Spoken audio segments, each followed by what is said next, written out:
பாஜக கூட்டணியில் உள்ள பாமக அவங்க மேலதான் வழக்கு போட்டிருக்கணும். அவங்க மேல ஒரு பேருக்கு ஒரு வழக்கு போட்டுட்டு புகார் கொடுத்தவர்கள் மீது தாக்கப்பட்டவர்கள் மீதே வழக்கு போடுறத நான் இப்பதான் பாக்குறேன். பாஜக கூட்டணியில இருக்கிற பாமகவினர் தாக்கி இருக்காங்க. அவங்க மேல வழக்கு போடுறதை விட்டு அதிமுகவினர் மீது வழக்கு போட்டு அவங்கள போலீஸே தாக்குறது அப்படின்னா தமிழ்நாட்டில் ஆட்சியில் இருக்கிறது திமுகவா இல்ல பாஜகவா என்று கேட்க விரும்புகிறேன். ஒரு இன்ஸ்பெக்டர் அவர் நேர ரவுடி மாதிரி, அந்த வீடியோ எங்கிட்ட இருக்கு, ரவுடி மாதிரி போய் சட்டையை பிடிச்சி இழுத்து அவர் மூக்குல குத்தி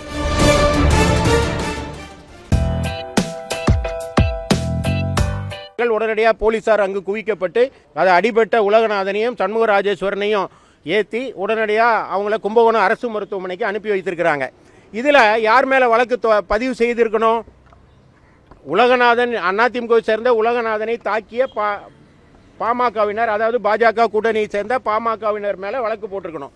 அதுக்கு பதிலாக ரெண்டு தரப்புலையும் மனு வாங்கி வழக்கு போட்டிருக்காங்க. சரி, அது கூட தவறில்லை, ரெண்டு பக்கம் வழக்கு. ஆனால் அதிமுகவினர் மீது யார் அடிபட்டாங்களோ அவங்க மேலே ஜாமீனில் வெளியே வர முடியாதபடி கடுமையான பிரிவுகளில் ஒரு வழக்கு போட்டு மறுநாள் வழக்கு போட்டு அதற்கு அடுத்த நாள் 21ஆம் தேதி அதில் சண்முக ராஜேஸ்வரன் என்று எங்களுடைய ஒன்றிய செயலாளருடைய பையன், அவர் பூத் ஏஜெண்டாக இருந்தார், அவருடைய இடத்துக்கு போய் அந்த பந்தநல்லூர் காவல் நிலையத்தினுடைய ஆய்வாளர் அவரே போய் நேரடியாக சட்டையை பிடிச்சி நீ என்ன உன்னை கொல்லாமல் விட மாட்டேன்னு மூக்கிலையும் வாயிலையும் குத்திருக்காரு. குத்தினது வீடியோ காட்சி இருக்கு, வீடியோ பதிவுகள் இருக்கு, அங்க இருக்க சிசிடிவில ரெக்கார்ட் ஆயிருக்கு. அதற்கு பிறகு அவரை தரதரன்னு இழுத்துட்டு போய் காவல் நிலையத்தில் வச்சு மீண்டும் தாக்கி அவர் தாடையெல்லாம் உடைஞ்சு போய் ரத்தம் கொட்டி இருக்கு.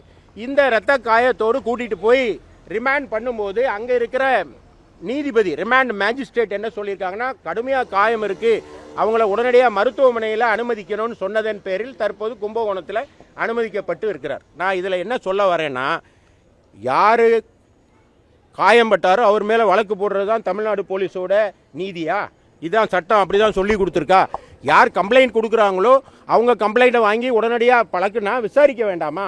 அடிபட்டது உலகநாதன் மேலே வழக்கு, உலகநாதனை காப்பாற்ற போனவர் மேலே வழக்கு, அதிமுகவினர் தான் கம்ப்ளைண்ட்டு, அதிமுக மேலே வழக்கு. அது ஏன் அப்படின்னா, இந்த விஷயம்லாம் எதுக்கு நடக்குதுன்னா, நீங்கள் தேர்தல் நடைபெறும் வளாகத்துக்குள்ளே 150 பேரை அனுமதித்தது எப்படி? அங்கே காவல்துறைன்னு ஒன்று இருந்துச்சா அப்படின்னா இல்லை. எனவே தான் இத்தனை தகராறு நடந்திருக்கு. சரி, அந்த அக்ரஸார்னு சொல்லுவோம் சட்டத்தில், யார் முதல்ல இந்த பிரச்சனைக்கு காரணமாக இருக்காங்களோ அவங்கள அக்ரஸார்னு சொல்கிறோம். இதில் அக்ரஸார் யாருன்னா பாஜக கூட்டணியில் உள்ள பாமக, அவங்க மேலே தான் வழக்கு போட்டிருக்கணும். அவங்க மேலே ஒரு பேருக்கு ஒரு வழக்கு போட்டுட்டு புகார் கொடுத்தவர்கள் மீது தாக்கப்பட்டவர்கள் மீதே வழக்கு போடுறத நான் இப்போ தான் பார்க்குறேன். பொதுவாக தமிழ்நாடு போலீஸுக்கு ஒரு வழக்கம் உண்டு. இப்போ கடந்த 3 வருஷமாக நம்ம பார்க்குறோம், இந்த மாதிரி வேலைகள்லாம் யார் செய்வாங்கன்னா திமுகவினர் செய்வாங்க, உடனே போலீஸ் அவங்கள பாதுகாக்கும்.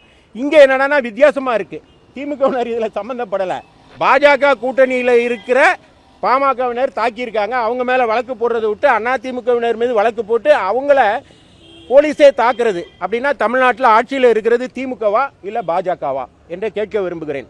ஆக பாஜக கூட்டணியில் இருக்கிற பாமகவினர் கொடுத்த கம்ப்ளைண்ட்ல இவ்வளவு வேகமாக செயல்படுற ஒரு இன்ஸ்பெக்டர், அவர் நேர ரவுடி மாதிரி, அந்த வீடியோ எங்கிட்ட இருக்கு, ரவுடி மாதிரி போய் சட்டையை பிடிச்சி இழுத்து அவர் மூக்கில் குத்தி, முதல்ல மூக்கில் குத்துறாரு அப்படின்னா வழக்கு. முதல்ல அடித்தது பாமகவினர் விட்ட குறை தொட்ட குறைய போலீஸே அதிமுகவினர் அடிக்கிறாங்க. இது எந்த விதத்தில் நியாயம்? இந்த வழக்கை ஏன் சரியாக கையாளலை? ஏன்னா நீதிபதியே சொல்லியிருக்காரு, கடுமையான காயமாக இருக்குது, இவங்களை எப்படி ரிமாண்ட் பண்ண சொல்கிறீங்கன்னு அவங்களே நீதிபதியே ஆச்சரியமுற்று அவங்க மேலே பரிதாபப்பட்டு உடனடியாக ஆஸ்பத்திரியில் சட்டப்படி அவங்கள ஆஸ்பத்திரியில் அனுமதிக்கணுங்கன்னு போலீஸாரை கடிந்து கொண்டு இவங்களை கும்பகோணம் அரசு மருத்துவமனையில் தற்போதும் இருக்கிறார். நான் தமிழக காவல்துறை தலைவரை, டிஜிபியை என்று சென்று சந்தித்தேன். அவர் மீட்டிங்கில் இருக்கிறாருன்னு சொல்லி அவர் தரப்பில் ஐஜி அனுப்பிச்சு இதை பற்றி மிக பரிவோடு கேட்டு 2 தரப்புலையும் வழக்கு போட்டிருக்காங்க. ஆனால் நடவடிக்கை ஒரு சார்பார் மீது இருக்கிறதுங்கிறது தவறு தான். நாங்கள் அந்த எஸ்பிகிட்ட இதை விசாரிக்க சொல்கிறோம், ஃபர்தர் ஸ்டேட்மெண்ட் நீங்கள் கொடுத்தீங்கன்னா அதில் நாங்கள் நடவடிக்கை எடுக்க தயாராக இருக்கோம்னு சொல்லியிருக்காங்க. இதன் மூலமாக நான் தமிழக மக்களுக்கு சொல்ல விரும்புகிறது 2. ஒன்று, தமிழக காவல்துறைங்கிறது திமுக அரசாங்கம் நடத்திட்டு இருக்கு, அவங்க கட்டுப்பாட்டில் இருக்கிற மாதிரி எனக்கு இப்போ தெரியல. ஏன்னா அது பாஜக அங்கே வைக்கிற பாமக இவ்வளோ வரிந்து கட்ட வேண்டிய அவசியம் இல்லை. அதனால நான் ஏற்கனவே சொன்ன மாதிரி, அரசியல் ரீதியாக சொன்ன மாதிரி, ஒருவேளை திமுகவுக்கும் பாஜகவுக்கும் கள்ள கூட்டணி தொடர்ந்து இன்னும் வலுப்பெற்றுச்சோ அப்படிங்கிற மாதிரி இந்த நிகழ்வு ஒன்று இருக்கு. இன்னொன்று, இந்த சம்பந்தப்பட்ட காவல்துறை இன்ஸ்பெக்டர் அவர்கிட்ட போய் எங்களுடைய வழக்கறிஞர்கள் கேட்டதுக்கு அவர் டிஎஸ்பியை சொல்கிறார். திருவிடைமருதூர் டிஎஸ்பி தான் இதுக்கு காரணம். அவங்க பேரெல்லாம் சொல்ல விரும்பலை. ஏன்னா நாங்கள் நீதிமன்றத்தில் வழக்கு தொடுக்கிறதா இருக்கோம். தனிப்பட்ட முறையில் அவங்க மேலே எந்த காழ்ப்புணர்ச்சியும் எங்களுக்கு இல்லை. அதனால தான் பேரை சொல்லலை. இந்த இன்ஸ்பெக்டர் பேர் இங்கே இருக்குது. நான் இங்கே பொதுவெளியில் அதை சொல்ல விரும்பலை. அதுபோல் அந்த டிஎஸ்பி பேரும் எங்கிட்ட இருக்குது. அதையும் நான் சொல்ல விரும்பலை. இவங்க மீது நாங்கள் தேசிய மனித உரிமைகள் ஆணையத்தில் நாங்கள் வழக்கு தொடுவதாக இருக்கிறோம். அது மட்டும் இல்லாமல் இந்த நஷ்டஈடு கேட்டு தாக்கப்பட்டவருக்கு நஷ்டஈடு கேட்டு வழக்கு தொடருவோம். காவல்துறை துறை ரீதியாக உயர் அதிகாரிகளை கொண்டு உடனடியாக அவர் மீது விசாரணை நடத்தி சம்பந்தப்பட்ட தனிப்பட்ட காழ்ப்புணர்ச்சியில் அல்லது மத்தியில் இருக்கிற பாஜகவினருக்கு அடிபணிந்து இந்த காரியத்தை செய்த காவல்துறை அதிகாரி மீது உரிய துறை ரீதியான நடவடிக்கை எடுக்க வேண்டும் என்று கேட்டுக்கொண்டிருக்கோம். அது என்ன நடந்துச்சுன்னா, அங்கே பாஜகவினரும் பாமகவினரும் பெரிய அளவில் குழுமி இருந்திருக்காங்க. அங்கே போனவங்ககிட்டலாம் மாம்பழத்தில் ஓட்டு போடுங்கன்னு கேட்டதா சொல்கிறாங்க. அவ்வாறு சொல்லக்கூடாதுங்கிறத அதிமுக எதிர்ப்பு தெரிவித்திருக்கிறாங்க. அப்போது அங்கே இருக்கிற பூத் ஏஜென்ட்டுக்கு சாப்பாடு கொடுக்க வந்த உலகநாதன், அவர் அதிமுகக்காரர், அவரை கடுமையாக தாக்கியிருக்காங்க. அவர் மூக்கு உடைந்து ரத்தம் சொட்டி இருக்கிறது. அவரை காப்பாற்றி கூட்டு போய் அவங்கள முதலுதவி செய்து மேல் சிகிச்சைக்காக கும்பகோணம் அரசு மருத்துவமனை அனுமதித்தது சண்முக ராஜேஸ்வரன். அந்த சண்முக ராஜேஸ்வரன் மேலே இன்னொரு வழக்கு போட்டு பாமகவினர் குத்துனாங்கிறது சீன் 1.